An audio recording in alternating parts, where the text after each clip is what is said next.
S'il y a un objet récurrent pour les personnes qui franchissent le seuil du bureau du coach, c'est leur interrogation sur la légitimité.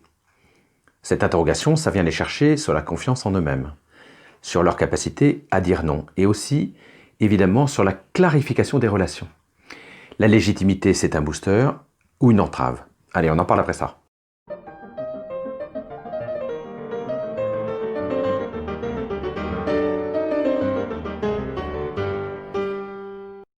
Pour comprendre ce qu'est la légitimité, j'ai tout d'abord cherché l'étymologie du mot.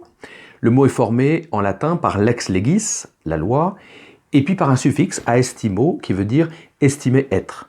Voilà, ce qui finalement, la légitimité, c'est estimer être selon la loi. Donc la légitimité, c'est la conformité d'une chose ou d'un acte à une loi, une règle, une norme.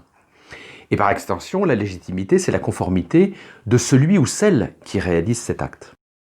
Concernant la légitimité managériale, et probablement chacun d'entre nous, nous avons une définition assez personnelle de ce qui la compose.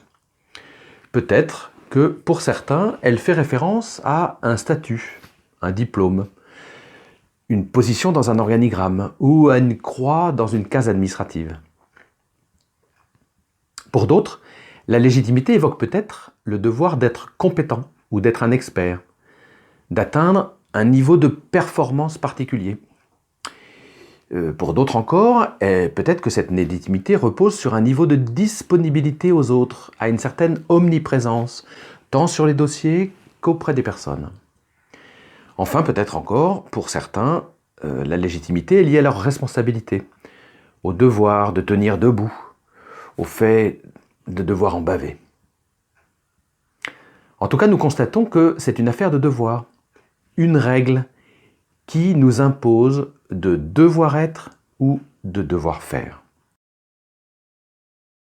Ce qui pose problème pour certains, c'est la tyrannie que cette légitimité exerce sur eux. Il leur faut être conforme à cette fameuse règle, quoi qu'il en coûte. Pourquoi cette règle a-t-elle autant de poids? C'est difficile de savoir. Peut-être qu'il y a des réponses dans l'éducation que nous avons reçues. Je vous laisse creuser cette hypothèse si elle vous paraît fondée.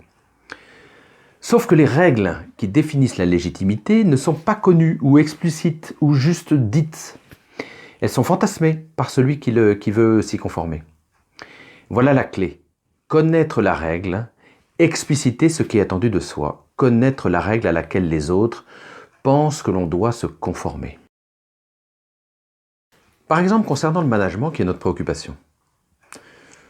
Je vous propose de faire un premier travail pour identifier votre propre intention. Par rapport à votre rôle de manager, quelle est votre intention réelle quand vous dépensez votre énergie auprès de votre équipe ou auprès des personnes avec qui vous travaillez? Votre éventuel perfectionnisme est-il placé au bon endroit? L'énergie que vous dépensez est-elle la bonne au fond? Le deuxième travail que je vous propose de faire, c'est de faire exprimer et d'entendre ce que l'on attend de vous. Qu'est-ce que vos collaborateurs attendent de vous, leur manager? Quelle posture s'attendent-ils à vous voir adopter? Mais ne répondez pas à cette question à leur place. Je vous soupçonne de tordre la réponse pour qu'elle vous arrange. Non. Je vous suggère que peut-être après avoir préparé un cadre adapté, vous puissiez poser la question à vos collaborateurs. Dis donc, qu'attends-tu de moi? C'est-à-dire, demandez-leur de vous fixer eux-mêmes cette fameuse règle dont nous parlons. Vous serez peut-être surpris par leur réponse. Bien sûr, il va falloir faire le tri dans leurs attentes. Peut-être que des choses ne seront pas tout à fait possibles et que tout ne sera pas à garder, évidemment. Cependant, je vous encourage à ne pas aller trop au-delà de ce qu'ils attendent de vous.